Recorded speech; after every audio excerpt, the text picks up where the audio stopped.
한국어로 놀자. 안녕하세요, 미키 여러분. 오늘은 정말 중요한 것을 배울 거예요. 조금 어렵지만 꼭 알아야 되는 것. 바로 존댓말에 대해서 배울 거예요. 한국에서는 선생님이나 나이가 많은 어른에게는 반드시 존댓말을 사용합니다. 한국에서는 중요한 예의인데요. 외국인들이 가장 많이 실수하는 부분이에요. 그래서 미미 선생님이 존댓말에 관한 모든 것을 총정리하였습니다. 오늘 강의 하나면 여러분은 존댓말 마스터할 수 있어요. 시작하기 전에 구독, 좋아요, 알림 설정 부탁해요. 그럼 시작! 실수 없이 존댓말을 하려면 존댓말 조사, 존댓말 명사, 존댓말 동사, 존댓말 어미에 대해서 알아야 돼요. 먼저 존댓말 기본 어미부터 배워볼게요. 사실 존댓말의 기본은 뭐뭐세요, 뭐뭐으세요 로 끝나면 됩니다. 동사, 형용사의 어간에 받침이 없으면 세요, 있으면 으세요를 붙이는 거예요. 예를 들어 볼까요?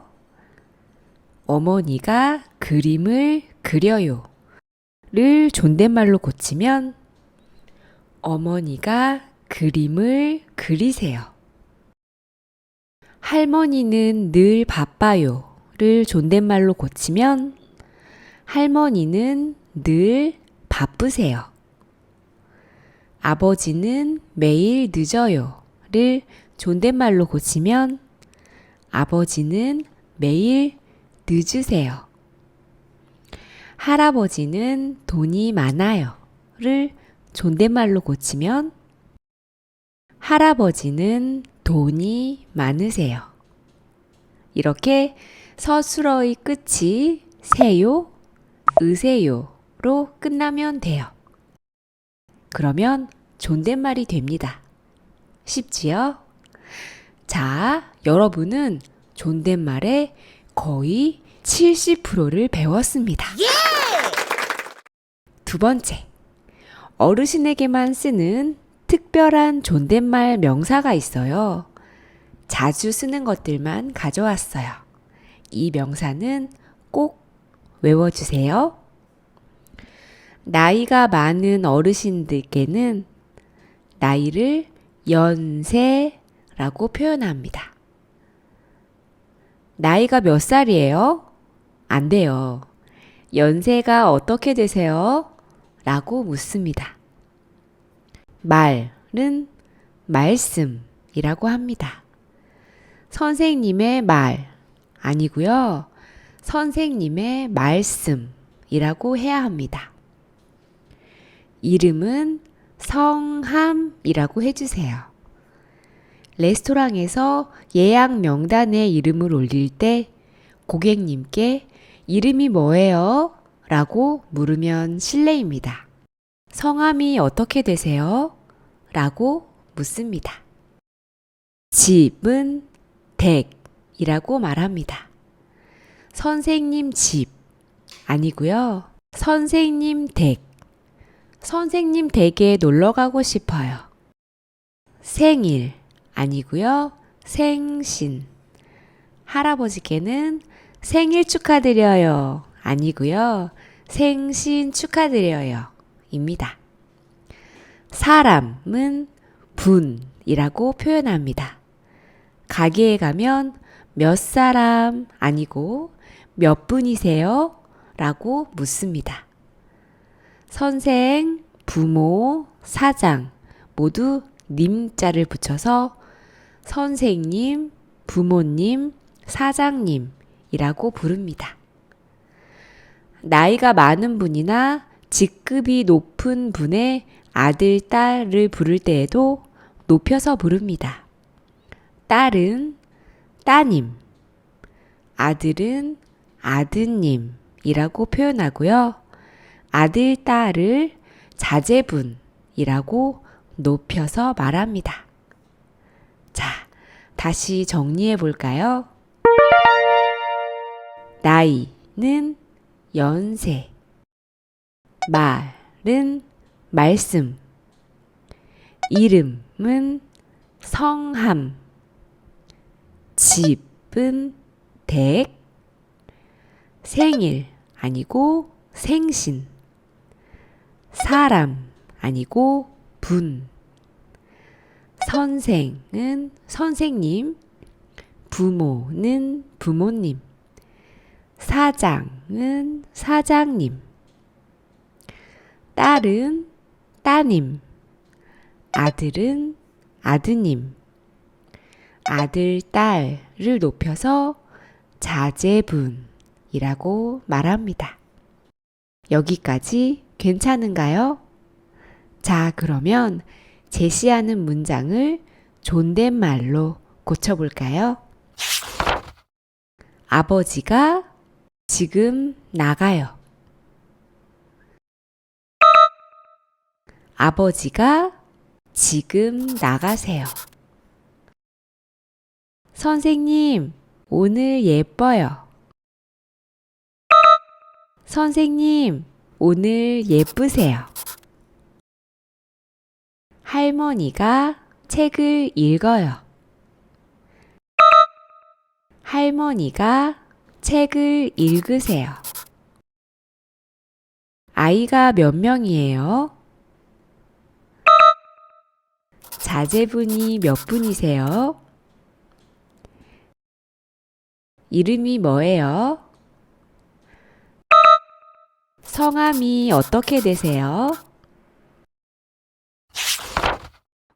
오늘은 여기까지. もう一回日本語字幕と一緒に流します。聞き取れなかった部分は日本語字幕でチェックしてみてください。그럼 또 만나요. 실수 없이 존댓말을 하려면 존댓말 조사, 존댓말 명사, 존댓말 동사, 존댓말 어미에 대해서 알아야 돼요. 먼저 존댓말 기본 어미부터 배워볼게요. 사실 존댓말의 기본은 뭐뭐세요, 뭐뭐으세요로 끝나면 됩니다. 동사, 형용사의 어간에 받침이 없으면 세요, 있으면 으세요를 붙이는 거예요. 예를 들어 볼까요? 어머니가 그림을 그려요 를 존댓말로 고치면 어머니가 그림을 그리세요. 할머니는 늘 바빠요 를 존댓말로 고치면 할머니는 늘 바쁘세요. 아버지는 매일 늦어요 를 존댓말로 고치면 아버지는 매일 늦으세요. 할아버지는 돈이 많아요 를 존댓말로 고치면 할아버지는 돈이 많으세요. 이렇게 서술어의 끝이 세요, 으세요로 끝나면 돼요. 그러면 존댓말이 됩니다. 쉽지요? 자, 여러분은 존댓말의 거의 70%를 배웠습니다. 두 번째, 어르신에게만 쓰는 특별한 존댓말 명사가 있어요. 자주 쓰는 것들만 가져왔어요. 이 명사는 꼭 외워주세요. 나이가 많은 어르신들께는 나이를 연세라고 표현합니다. 나이가 몇 살이에요? 안 돼요. 연세가 어떻게 되세요? 라고 묻습니다. 말은 말씀이라고 합니다. 선생님의 말 아니고요. 선생님의 말씀이라고 해야 합니다. 이름은 성함이라고 해주세요. 레스토랑에서 예약 명단에 이름을 올릴 때 고객님께 이름이 뭐예요? 라고 물으면 실례입니다. 성함이 어떻게 되세요? 라고 묻습니다. 집은 댁이라고 말합니다. 선생님 집 아니고요. 선생님 댁. 선생님 댁에 놀러 가고 싶어요. 생일 아니고요. 생신. 할아버지께는 생일 축하드려요. 아니고요. 생신 축하드려요. 입니다. 사람은 분이라고 표현합니다. 가게에 가면 몇 사람 아니고 몇 분이세요? 라고 묻습니다. 선생, 부모, 사장 모두 님자를 붙여서 선생님, 부모님, 사장님이라고 부릅니다. 나이가 많은 분이나 직급이 높은 분의 아들, 딸을 부를 때에도 높여서 부릅니다. 딸은 따님, 아들은 아드님이라고 표현하고요. 아들, 딸을 자제분이라고 높여서 말합니다. 자, 다시 정리해 볼까요? 나이는 연세, 말은 말씀, 이름은 성함, 집은 댁, 생일 아니고 생신, 사람 아니고 분, 선생은 선생님, 부모는 부모님, 사장은 사장님, 딸은 따님, 아들은 아드님, 아들, 딸을 높여서 자제분이라고 말합니다. 여기까지 괜찮은가요? 자, 그러면 제시하는 문장을 존댓말로 고쳐볼까요? 아버지가 지금 나가요. 아버지가 지금 나가세요. 선생님, 오늘 예뻐요. 선생님, 오늘 예쁘세요. 할머니가 책을 읽어요. 할머니가 책을 읽으세요. 아이가 몇 명이에요?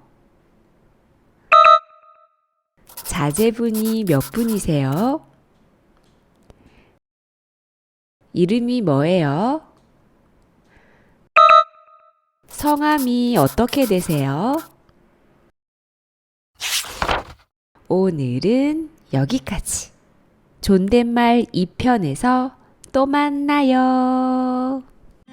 もしよかったらいいねとチャンネル登録押してね。